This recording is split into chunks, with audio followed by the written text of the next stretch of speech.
وتيجي تقول لك ايه ده الخطيب ممنوع من السفر. حرام عليكم، ده الراجل عيان. حرام عليكم، ده الراجل عيان 71 سنه.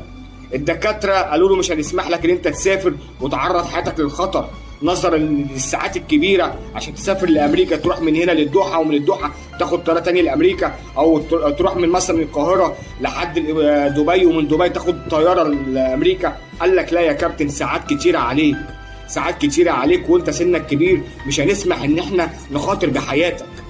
بس للاسف استغلوا بعض الحاقدين المحنه اللي فيها كابتن الخطيب ومرضه، يقول لك ده الكابتن محمود الخطيب ممنوع الدخول لامريكا. حرام عليك، ممنوع الدخول لامريكا؟ ليه هو مسجل؟ ليه هو عليه احكام؟ ايه يعني ايه التهمه عشان ممنوع الدخول من امريكا؟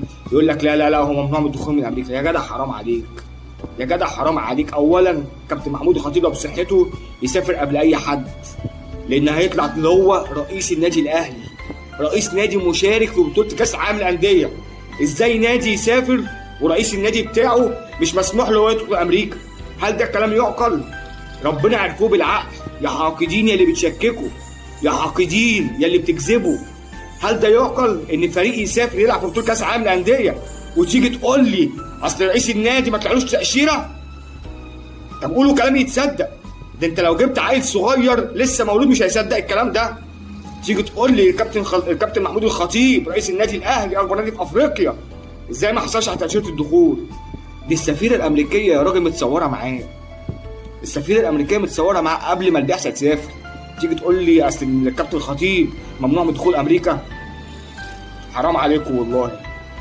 بدعي للكابتن محمود الخطيب بالشفاء، وان شاء الله لعيبه النادي الاهلي تفرحوا وتفرح جماهير النادي الاهلي.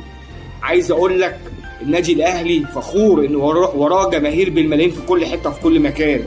بجد بجد بقول للنادي الاهلي انت فعلا محظوظ عشان وراك جماهير بالملايين بتشجعك من قلبهم. وبقول لكل الجماهير ادعموا فريقكم حقهم عشان الحاقدين يعرفوا ان النادي الاهلي وراه اكبر جمهور مش في افريقيا بس.